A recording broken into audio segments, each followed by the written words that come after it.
우리가 삶을 살아가면서 이 세상에 수많은 질병들을 마주합니다. 그런데 그 수많은 질병들과 우리가 싸워왔지만 인류가 완벽하게 정복한 질병은 거의 없습니다. 그런데 세계사 가운데 가장 무서운 질병이었다가 인류가 최초로 박멸한 질병이 있습니다. 그것은 바로 천년두입니다. 이 천년두는 발병하면 60%가 사망에 이르는 극도로 높은 치명률을 가졌고, 설사 이 천년두에 걸려서 살아남는다 하더라도 온몸이 곰보 자국으로 뒤덮여서 흉악한 모습으로 평생을 살아가게 하는 공포의 질병이었습니다. 20세기에는 무려 5억 명 정도가 이 천년두로 인해 사망했다라는 정보가 있을 정도입니다. 그런데 이 천년두는 영국 출신 의사인 제너라는 사람이 우연히 소젖을 짜는 여인의 이야기를 들으면서 그 해결책을 발견하게 됩니다. 이 여인은 제너에게 신기한 이야기를 해주었습니다. 바로 우두라는 병에 관련된 이야기였습니다. 소를 키우다가 보면 한 번씩 소의 젖에 종양이 생긴 소들이 발견되곤 하는데, 이 소의 환부에 사람이 접촉을 하면 그 사람은 좁쌀과도 같은 여드름이 나는 이 우두라는 병에 걸리게 된다라고 합니다. 그런데 놀랍게도 이 병에 걸린 사람은 천년두에 걸리지 않더라는 것입니다. 이 말에 착안하여서 제너는 이 방법을 종두법으로 발전시켰고, 결과적으로 이것이 큰 효과를 보아서 천년두가 확실하게 박멸되게 되었습니다. 이때 이 젖소를 라틴어로 베키누스라고 하는데, 이 젖소의 이름에서 백신이라는 단어를 따왔다고 합니다. 여러분, 백신의 효능은 간단합니다. 우리 몸에 인위적으로 항체를 생성하게 하여서 그렇게 만든 항체가 외부에서 오는 바이러스나 병원체 같은 것을 막는 것입니다. 우리는 삶을 살아가면서 수많은 문제를 만납니다. 그리고 많은 사람들이 하나님에게 나와서 하나님이 이 문제를 해결해 주십사 하고 기도하고 그 마음을 가지고 있습니다. 그런데 그 마음을 간단히 자세히 들여다보면 사람들이 원하는 것은 바로 나을 수 있는 특효약을 원합니다. 그런데 하나님은 우리에게 특효약을 주시기보다 우리가 스스로 싸워서 유익을 얻을 수 있는 항체가 생기기를 더 원하십니다.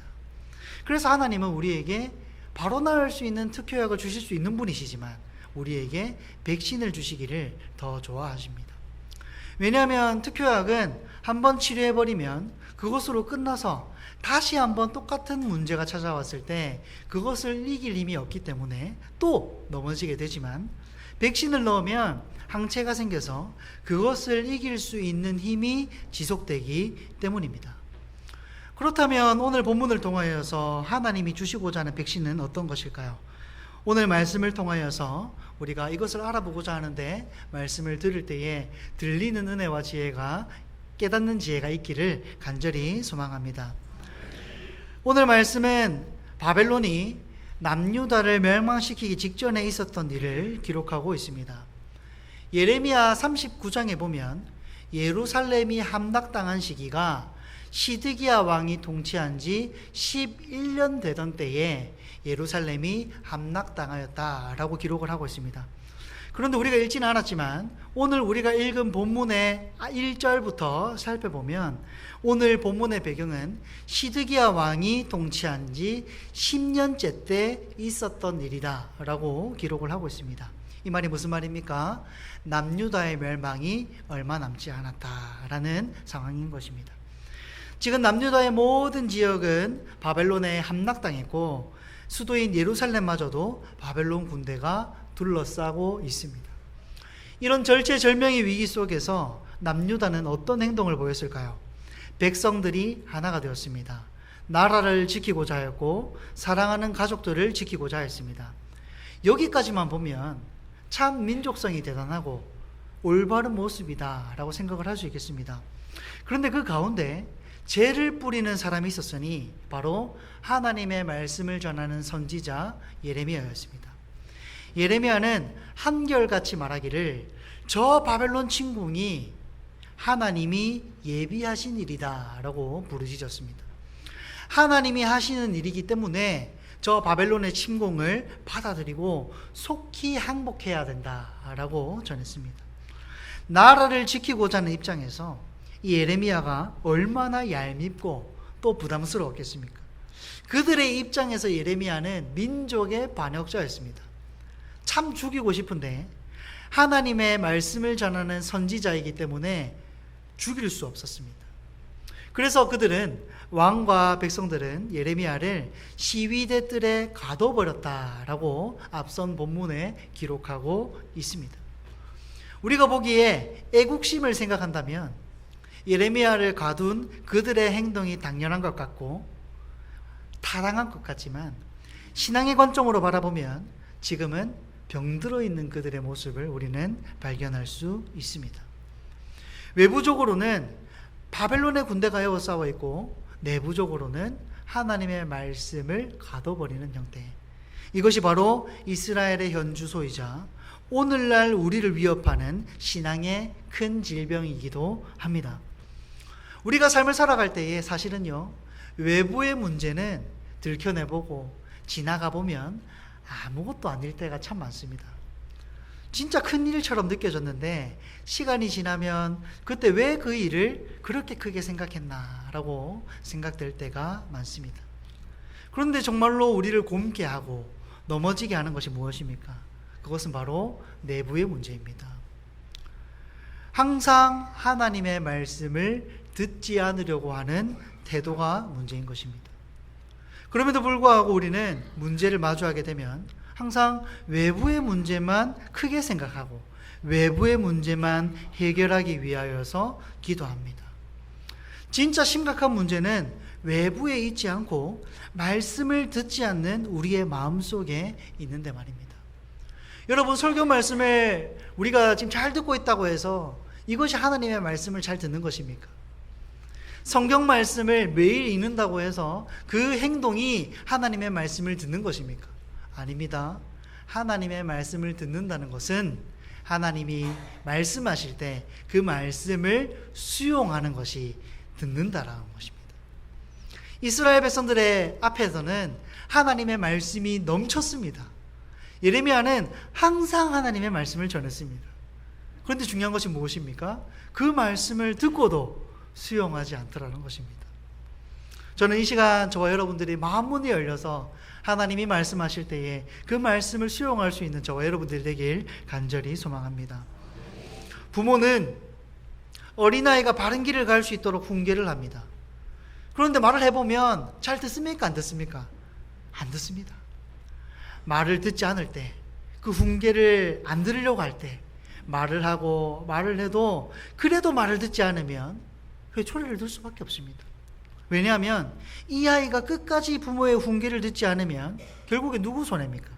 그 아이의 손해이기 때문입니다. 망가지는 것은 훈계를 하는 부모가 아니고 훈계를 듣지 않는 아이가 망가집니다.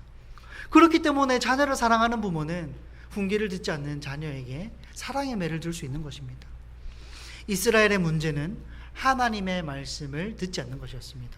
조금 더 정확하게 말하면 하나님의 말씀을 듣고도 그 말씀을 수용하지 않는다는 것입니다. 말을 하고 말을 해도 듣지 않기 때문에 오늘 하나님은 예루살렘을 둘러싼 바벨론이라는 회초리를 들 수밖에 없으셨습니다. 바벨론이 중요한 것이 아닙니다. 이스라엘에게 찾아온 바이러스, 그것은 말씀을 외면하는 신앙의 질병이었습니다. 그리고 이것은 오늘날 우리들이 직면한 문제이기도 합니다. 그렇다면 내부의 말씀의 통로를 막아버린 이스라엘의 문제, 도대체 이 문제는 어디에서부터 시작된 것일까요? 우리 다 함께 본문 3절 한번 읽어보겠습니다. 3절부터 5절입니다. 시작.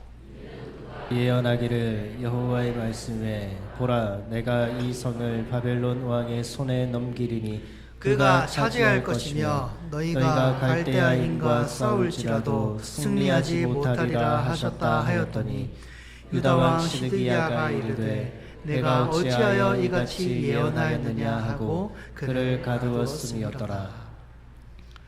너가 어찌하여 이같이 예언하였느냐. 여러분, 시드기야에겐 예레미야의 생각과 하나님의 의도는 중요하지 않았습니다. 오직 어려운 외적인 문제만 해결하기를 원하는 것입니다. 오늘 시드기야의 모습을 보면 실질적으로 나와 함께 하시고 나와 동행하시는 창조주가 필요한 것이 아니라 우리가 어릴 적 보았던 동화에서 나오는 요술램프 지니와 같이 필요할 때만 도와주는 도우미가 필요했던 것입니다. 사랑하는 성도 여러분, 우리가 예수 그리스도를 믿음으로 우리의 인생의 주인이 하나님이라고 고백할 때 우리의 주인은 누구십니까? 우리가 신앙생활을 할 때 이것은 꼭 짚고 넘어가야 되고 가장 중요하게 생각해야 되는 질문 중 하나입니다. 여러분들은 창조주 하나님과 동행하기를 원하십니까? 아니면 내가 필요할 때 응답해주는 도우미가 필요하십니까? 예수를 믿는다면 우리는 항상 나의 위치를 자각해야 합니다. 하나님은 우리의 액세서리가 아니고 창조주이십니다. 우리는 하나님이 창조하신 피조물입니다. 하나님이 말씀하시면 우리는 그 말씀을 듣고 그 말씀에 순종해야 합니다. 왜냐하면 하나님만이 우리 삶의 목적을 온전히 아시기 때문입니다. 사람이 볼펜 하나를 만들어도 그 디자인이나 모양 하나하나에 쓰임새를 의도해서 만듭니다. 하물며 우리를 창조하신 하나님은 어떠하겠습니까? 우리는 믿음으로 이 사실을 받아들여야 합니다. 우리가 예수를 믿는다는 것은 내가 예수님 믿습니다 말로만 고백하는 것이 아니고 확실한 의도와 목적을 가지고 나를 창조하신 하나님께 내 삶의 주도권을 내어드리는 것입니다. 예수 믿기 전에는 내 삶의 주인이 나였다면, 그리하여서 인생의 목적도 모르고 방향도 모른 채 방황하였다면 예수를 믿음으로 이제는 내 인생의 주인의 왕좌에서 내려와 하나님께 내어드리는 것, 그것이 우리의 신앙 고백인 것입니다. 하나님, 당신이 나를 창조하셨습니다. 오직 하나님께만 나를 향한 계획이 있고 목적이 있습니다. 이것을 인정하는 것입니다. 그러기에 사랑하는 성도 여러분, 듣고 싶은 말을 듣기 위하여서 귀한 시간을 허비하지 마십시오. 여러분이 여러분들의 자녀에게 한 말 중에서 자녀가 기뻐한 말, 자녀가 듣고 싶은 말을 하는 경우가 많습니까? 아니면 자녀에게 잔소리를 하는 경우가 많습니까? 자녀가 듣고 싶은 말을 하는 부모가 있다 하더라도 거의 없을 것입니다. 왜냐하면 자녀가 원하는 대로 다 해주면 그 자녀는 반드시 망가지게 되어 있기 때문입니다. 저는 아들이 있습니다. 몇 번 말씀드리지만 저희 아들의 입은 이미 상어가 되었습니다. 이가 다 썩어서 날카롭습니다. 그런데 그 아이는 항상 자기 처지도 모르고 콜라를 달라 하고 사탕을 달라고 합니다. 아이스크림을 보면 밥을 안 먹습니다. 여러분, 그런데 그 아이의 요청에 있어서 잔소리를 하지 않고 안 된다고 막지 않고 그 말을 계속 수용하여서 그 아이에게 그것을 준다면 그 아이가 어떻게 되겠습니까? 여러분, 우리가 하나님을 아버지라고 고백하면서 왜 하나님에게 듣고 싶은 말만 듣고 싶어 하십니까? 하나님이 진짜 나를 사랑하신다면, 그분이 진짜 나의 아버지라면 하나님의 입에서 잔소리가 나오는 것이 당연한 것입니다. 여러분, 우리는 어린아이입니다. 이 세상에 성인 같은 어린아이가 어디에 있습니까? 아무리 애늙은이라 할지라도 아이는 아이입니다. 잘못된 길로 가기 마련이고 매번 위험한 길만 선택해서 가는 것입니다. 그런 우리에게 하나님이 어떻게 우리가 듣기 좋은 말만 하실 수 있으시겠습니까? 하나님은 창조주이시고 우리의 아버지이시고 나는 그분의 창조함을 받은 피조물이라는 위계 질서를 바로 잡아야 합니다. 그 위치가 바로 성립되지 않으면 그 어떤 문제도 신앙으로 해결할 수가 없습니다. 반대로 우리가 이 위치를 바로 잡는다면 우리가 신앙생활을 할 때 마주하는 모든 문제를 쉽게 이겨낼 수 있다는 사실을 기억해야 합니다. 그런데 문제가 있습니다. 그것이 무엇이냐면 이미 이스라엘 백성들에게는 이 내적인 문제가 심각하게 골마 있었습니다. 그래서 아무리 하나님이 말씀하셔도 듣지 않는 지경에 이르렀고 급기야 바벨론이라는 회초리를 맞아야만 해결되는 상황에 직면하게 되었습니다. 그렇다면 이 문제를 해결하기 위해서 오늘 하나님께서는 어떤 백신을 허락하여 주실까요? 우리 다 함께 예레미야 32장 6절을 한번 읽어보겠습니다. 시작. 예레미야가 이르되 여호와의 말씀이 내게 임하였느니라 이르시기를. 그렇습니다. 이게 참 아이러니한데 문제가 해결되어야 될 때 그 시작은 항상 하나님의 말씀으로부터 시작됩니다. 이게 왜 아이러니합니까? 백성들이 하나님의 말씀을 듣지 않아서 생긴 문제인데 그 문제를 해결할 방법 또한 하나님의 말씀이다. 이것이 무슨 내용인가? 우리 한번 살펴보고자 합니다. 이 말씀이 어떤 말씀인가? 오늘 예레미야에게 하나님께서 말씀하십니다. 그런데 그 말씀을 살펴보니까 아주 기가 차는 말씀을 하십니다.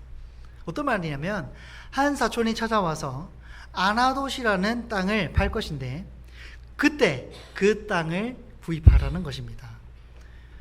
이 말이 얼마나 이상한 말이냐면 지금 땅을 사고 팔 만한 그런 한간때입니까? 예루살렘이 지금 함락당하니 많이 하고 있는 이 판에 땅을 산다니요. 그런데 실제로 조금 기다려 보니까 사촌이 멋쩍은 웃음을 지으면서 찾아와서 고멜제도를 언급하면서 이 땅을 사달라고 말합니다. 고멜제도라는 것은 어려운 친척들을 도와서 그 친척이 망하지 않도록 조금 부유한 집안에서 그 친척의 가업을 대신 사서 그 기업이 망하지 않도록 도와주는 제도를 말합니다. 그런데 지금 상황이 어떻습니까? 예루살렘을 제외한 모든 지역은 이미 바벨론의 수중에 넘어갔습니다. 게다가 예루살렘마저도 바벨론의 군대에 둘러싸여 있는 상황입니다. 여러분, 나라가 망하면 그 땅은 어떻게 되겠습니까? 휴지 조각이 됩니다. 그런데도 이 땅을 사라고 하는 것은 두 가지입니다. 첫 번째로 이 사람이 절대로 이 나라가 망하지 않는다, 하나님 우리를 지켜주신다 라는 강한 믿음의 소유자이거나, 둘째로 예레미야에게 사기를 치는 사기꾼이라는 것입니다. 어떤 것일까요? 이 사람은 사기꾼입니다. 여러분, 예레미야가 이것을 모르겠습니까? 이 땅 사봐야 휴지 조각 된다는 것 예레미야도 압니다. 여러분, 이것을 누가 알아셨습니까? 이것을 명령하신 하나님이 이 사실을 모르시겠습니까? 그런데도 이 땅을 사라 하신 것에는 다 이유가 있습니다. 그 땅을 사라고 말씀하셨을 때 그 땅이 무슨 땅일까? 그 땅의 의미가 무엇일지 우리는 살펴봐야 합니다. 사실은 이 땅이라는 것은 남유다의 현 주소를 그대로 보여주고 있습니다. 우리 다 함께 32장 29절과 35절 한번 읽어보겠습니다. 시작. 이 성을 치는 갈대아인이 와서 이 성읍에 불을 놓아 성과 집 곧 그 지붕에서 바알에게 분향하며 다른 신들에게 전제를 드려 나를 경노하게 한 집들을 사르리니. 35절 읽어보겠습니다. 시작. 흰놈의 아들의 골짜기에 바알의 선당을 건축하였으며 자기들의 아들들과 딸들을 몰래 앞으로 지나가게 하였느니라. 그들이 이런 가증한 일을 행하여 유다로 범죄하게 한 것은 내가 명령한 것도 아니요 내 마음에 둔 것도 아니니라. 아멘. 남유다가 썩을 대로 썩었는데 그리하여서 하나님의 심판을 피할 수가 없게 되었는데 하나님이 한탄하시면서 말씀하시기를 두 가지를 말씀하십니다. 첫째로 이스라엘 백성들이 하나님을 섬기고 하나님을 예배하는 그 예루살렘에서 바알에게 하나님에게 드리는 예배를 드리는 것처럼 예배를 드렸다. 둘째로 흰논의 골짜기에서 바알의 산당을 건축했을 뿐만 아니라 저 이방인들이 하는 것처럼 자신들의 자녀들을 인신공양했다. 우상에게 제물로 바쳤다 라고 말하고 있습니다. 여러분, 어떻게 하나님의 백성이 이런 일을 할 수 있단 말입니까? 이미 이 땅에는 소망이 없습니다. 희망이 없습니다. 이미 이 남유다가 상장 폐지를 앞둔 주식과 같고 폭락을 앞둔 부동산과 같다는 것입니다. 그냥 사라져버리는 것이 더 좋을 수도 있습니다. 그런데 오늘 하나님은 그 필요 없는 백성, 그 필요 없는 땅을 예레미야에게 사라고 말씀하십니다. 이 말씀이 무슨 말입니까? 예레미야가 필요 없는 그 땅을 산 것처럼 오늘 하나님 또한 필요 없어진 그 백성을 긍휼히 여기시고 사랑하셔서 하나님께서 직접 그 값을 치르시고 그들을 데리고 오시겠다는 것입니다. 사랑하는 성도 여러분, 만약 여러분들의 배우자가 바람을 피웠다면 여러분들 용서하시겠습니까? 더 나아가서 그냥 바람을 피운 것이 아니라 내가 뻔히 아는데도 우리 집까지 들어와서 더러운 짓거리를 했다면 여러분들 용서하시겠습니까? 그것을 했을 뿐만 아니라 자신의 행복을 위하여서 사랑하는 자녀들까지 희생시켰다면 여러분들은 용서하실 수 있겠습니까? 하나님이 용서하신 그 대상이 바로 이런 행동을 하였습니다. 이스라엘 백성이 하나님께 한 행동이 딱 이런 행동이고, 오늘날 우리가 하나님께 올려드리는 행동 또한 딱 이런 행동입니다.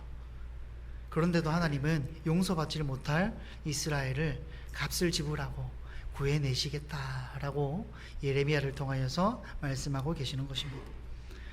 이스라엘의 죄는 용서할 수 없는 지경에 이르렀기에 그들에게는 바벨론을 통한 회초리가 필요했습니다. 그런데 이것은 멸망의 신호탄이 아니라 사랑의 매입니다. 왜냐하면 하나님이 회복을 약속하셨기 때문입니다.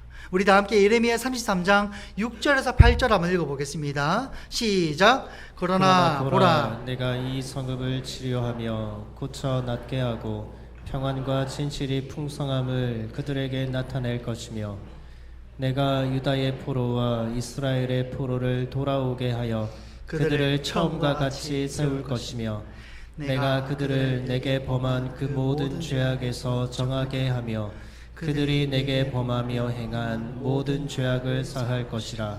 아멘. 이스라엘의 가장 큰 문제는 눈앞에 닥친 바벨론의 군대가 아니었습니다. 하나님의 말씀을 거절하고 듣고도 수용하지 않는 그들의 내면의 문제였습니다. 사랑하는 성도 여러분, 우리 또한 삶을 살아가면서 하나님의 말씀을 듣는다고 말하면서 그 말씀을 내 마음 한켠에 가둬버리지는 않았습니까? 듣고 싶은 대로만 듣고 싶어 하고 내가 필요할 때만 하나님을 찾는 그런 아주 잘못된 신앙을 가지고 있지는 않았습니까? 이스라엘 백성들은 하나님의 말씀을 끝까지 듣지 않았고 결국 하나님은 회초리를 드셔야만 했습니다. 우리 또한 이 세상을 살아갈 때에 우리가 집중해야 될 인생의 문제는 외적인 문제가 아니라 내적인 문제입니다.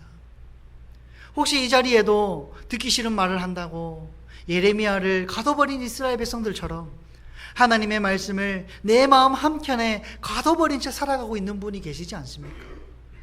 오늘 하나님은 그런 우리들에게 백신을 주시는데 그 백신의 내용물은 당신의 사랑이십니다. 말씀을 듣지 않는 백성들에게 왜 말씀을 주시는가? 하나님의 사랑이 아니면 그들을 구할 자가 이 세상에 없기 때문입니다. 하나님께서는 당신의 사랑을 보여주시며 돌아오라고 말씀하십니다. 아니, 정확하게 말하면 우리 스스로가 돌아올 힘이 없기 때문에, 우리 스스로가 하나님을 붙들 수 있는 능력이 없기 때문에 당신께서 스스로 이 땅에 오심으로 우리로 하여금 회복하게끔 만들어 버리시겠다라고 말씀하십니다. 여러분, 원래는 우리가 이루어야 할 구원이었습니다. 원래는 우리가 쌓아가야 할 구원이었습니다. 우리가 싸워야 할 전쟁터였고 우리가 이루어야 할 신앙의 자리였습니다. 그럼에도 불구하고 우리는 하지 못했습니다. 그러나 우리를 공감하시는 하나님께서 우리가 할 수 없는 것을 아시고 우리가 도무지 구원을 이룰 수 없는 것을 아시고 그 아들 독생자의 손에 당신의 사랑이라는 백신을 직접 들게 하셔서 이 땅에 오게 하신 것입니다. 우리 다 함께 로마서 5장 8절 읽어보겠습니다. 시작. 우리가 아직 죄인 되었을 때에 그리스도께서 우리를 위하여 죽으심으로 하나님께서 우리에 대한 자기의 사랑을 확증하셨느니라. 그렇습니다. 하나님의 사랑의 백신은 하나님의 아들 독생자이신 예수님을 통하여서 온전히 성취되었습니다. 그래서 우리는 예수를 인간 예수라고 부르지 않고 예수 그리스도라고 부릅니다. 구원자이신 예수님. 예수님을 통하여서 스스로 하나님의 말씀을 들을 수 없는 이 백성이 하나님의 말씀을 들을 수 있게 되었고, 우리 안에 내주하시는 성령님으로 말미암아 조금씩 하나님이 원하시는 모습으로 성장하고 변화될 수 있게 된 것입니다. 그 백신을 맞았다면 이제 우리에게 남은 마지막 과제가 있습니다. 백신을 맞은 우리의 삶은 어떻게 변화되어야 할까요? 우리 8절을 한번 읽어봤으면 좋겠는데 8절 다 함께 읽어보겠습니다. 시작. 내가 이것이 여호와의 말씀인 줄 알았으므로. 다시 말씀을 되돌아가서 자신에게 사기치는 그 사촌에게 예레미야는 사기치지 마라 라고 말하거나 지금은 땅을 살 때가 아니잖아, 조금 이따 와라 라고 말하지 않습니다. 예레미야는 그 땅을 하나님의 말씀으로 받아들이고 그 말씀에 순종하여서 구매합니다. 그냥 구매하는 것이 아니라 철저하게 진행합니다. 모두가 보는 앞에서 공증인을 세우고 명확하게 증서를 만들어서 하나는 뜯지 못하게 밀봉하여서 보관하고 하나는 모두가 볼 수 있도록 사본을 만들어서 보관합니다. 그리고 이스라엘의 율법대로 3명의 증인을 두어서 누구도 이 땅을 구입하였다는 사실을 부정하지 못하게끔 확증합니다. 오늘 예레미야는 하나님의 말씀이 이해되지 않았지만 들은 말씀을 실천해야 할 상황이 생겼을 때 말씀에 순종하는 모습을 보여줍니다. 여러분, 우리가 왜 하나님의 말씀을 가둬버립니까? 들었지만 한켠에 내버려 두는 이유가 무엇입니까? 말씀에 순종하기가 어렵기 때문입니다. 그렇지 않습니까? 이게 얼마나 어려운 일입니까, 여러분? 신앙생활을 해보면 받은 은혜대로 사는 것이 쉽지가 않습니다. 말씀 듣고 은혜 받고 저만 봐도 그렇습니다. 예준이에게 조금만 더 잘해줘야지, 부드럽게 대해야지, 말씀 듣고 이렇게 결심하면서도 집에 가서 예준아 양치하자라고 하면 싫어 하고 도망가는 예준이를 보면서 평정심이 무너져 내리는 저를 봅니다. 여러분, 저 자신만 보더라도 하나님의 말씀을 100번 듣고 마음을 100번 고쳐서 나아가면 뭐합니까? 말씀의 자리에서 무너지는데 말입니다. 여러분, 이것은 쉬운 일이 아닙니다. 그런데 여러분, 우리는 이 예레미야의 모습을 본받아야 합니다. 들은 말씀을 삶을 통하여서 적용할 때 그것을 통하여서 하나님이 일하시기 때문입니다. 예레미야의 이 모습을 보면서 사람들은 혀를 찼을 것입니다. 왜냐하면 누가 보기에도 그 땅을 사는 것은 미친 짓이었기 때문입니다. 그런데 예레미야는 하나님이 말씀하셨다라는 그 이유 하나만으로 하나님의 말씀에 순종합니다. 왜냐하면 하나님의 마음을 알았기 때문입니다. 하나님은 결코 헛된 말을 하시는 분이 아니라는 사실을 알았기 때문입니다. 여러분, 이스라엘 백성들은 예레미야를 보면서 비웃었습니다. 저 바보 같은 것이 저렇게 사기당하면서 말입니다. 그런데 여러분, 어쩌면 신앙은 바보 같은 것입니다. 보이지 않는 것을 믿는 것부터가 바보 같은 것입니다. 남들은 알지 못하는 소망을 품고 살아가는 것이기 때문입니다. 그럼에도 불구하고 예레미야가 그렇게 한 이유는 그 말씀 안에서 하나님의 사랑이 담겼다라는 사실을 알고 있었기 때문입니다. 여러분, 어쩌면 우리가 하나님을 믿고 그분이 우리에게 주실 천국을 소망한다는 것은 예수님이 말씀하셨습니다. 마치 감추인 보화와 같다. 그 보화를 발견한 사람이 가진 것 모두를 팔아서 그 밭을 사는 것과 같다 라고 예수님이 말씀하셨습니다. 반대로 생각해 보면 이 말씀이 어떻게 받아들여지겠습니까? 하나님을 믿는 믿음은 남들이 보기에 가치 없어 보이는 그 땅을 비싼 돈을 주고 사는 것과 같다는 것입니다. 남들이 보기에 하나님의 말씀에 순종하여서 손해보는 삶을 살고 내가 먼저 사과하고 내가 먼저 순종하고 내가 먼저 겸손하고 그 말씀에 순종하는 것이 남들이 보기에는 미련한 모습인 것 같더라도 그 말씀을 통하여서 하나님이 일하신다는 것입니다. 우리 앞에 천창모 장로님 앉아 계시지만 30년이 넘도록 초등부를 섬기셨습니다. 남들이 보기에 어리석다라고 말하지 않겠습니까? 수많은 섬김의 자리가 많이 있는데 왜 그것만 고집하느냐? 제가 하루는 그 간증을 들은 적이 있습니다. 본인께서 어릴 적에 초등부 시절에 내가 그때 예수님을 만났기 때문에 내가 만난 예수님을 우리 아이들에게 전해주고 싶다라고 말씀을 하셨습니다. 여러분, 남들이 보기에는 어리석은 일이라고 여길 수 있지만 그것을 통해 하나님이 일하신 것을 들켜낼 때 열매가 맺어지는 것입니다, 여러분. 만약 우리가 이 세상에서 누릴 것을 누리고 손해보지 않으려고 애를 쓰고 세상 사람들과 다를 바 없이 살아간다면 하나님을 믿을 필요가 뭐가 있겠습니까? 여러분, 우리가 창조주를 만난다는 것은 우리의 목적과 계획이 그분께 있다는 것을 고백하는 것입니다. 예수님을 믿기 이전에는 내 계획과 목적을 알지 못했는데 하나님을 믿는 믿음으로 이제는 발견했다는 것입니다. 그런데 여러분, 하나님을 믿는 믿음을 가졌으면서도 하나님 믿지 않고 목적 없이 살아가는 그들과 똑같은 삶을 살아간다면 여러분, 하나님을 안 믿는 게 더 낫습니다. 하나님을 안 믿는 것이 오히려 그 양심에도 거리낌이 없고 더 편하게 살 수 있습니다, 여러분. 그러나 하나님의 사랑을 경험했다면, 하나님이 내 인생의 창조주가 되신다면, 그 사랑이라는 백신을 우리가 맞았다면 우리는 세상 사람들과 달라야 합니다. 하나님을 믿는 믿음으로 삶의 목적과 방향성을 되찾은 사람이 목적 없이 방황하는 사람과 어떻게 똑같을 수 있다는 말입니까? 만약 똑같이 방황한다면 점검해 봐야 합니다. 혹시 내가 하나님의 말씀을 수용하지 않고 가둬버리진 않았는가? 점검해 보시기 바랍니다. 사랑하는 성도 여러분, 하나님은 창조주이십니다. 우리를 만드신 분이시기에 우리를 향한 목적과 계획을 가지고 계신 분이십니다. 예수를 믿는다는 것은 그 하나님을 다시 만나게 되었다는 것이고, 이것은 잃어버렸던 인생의 목적과 계획을 하나님을 통하여서 되찾은 것을 의미합니다. 그러니 세상과 달라야 하는 것입니다. 여러분, 어떻게 달라야 할까요? 하나님이 나에게 말씀하실 때 그 말씀을 수용하면 달라집니다. 변화됩니다. 하나님은 항상 우리가 듣고 싶은 말을 해주시는 것이 아니라 우리에게 꼭 필요한 말씀을 하시기 때문입니다. 사랑하는 성도 여러분, 그렇게 우리가 하나님의 말씀을 받아들이고 수용할 때 어떤 일이 벌어질까요? 저 사람 저거 미쳤네 라고 말하는 그 사람들이 그 마음에 물음표가 뜨게 됩니다. 그래, 미쳤긴 미쳤는데 저 사람은 왜 저렇게 하는가? 아무것도 보지 못하는 그들이 하나님을 향한 실마리를 발견하게 되는 것입니다. 사랑하는 성도 여러분, 하나님의 사랑이라는 백신을 예수께서 이 땅에 들고 오셔서 우리에게 보여주셨을 때 예수님이 이렇게 말씀하셨습니다. 새 계명을 너희에게 주노니 서로 사랑하라.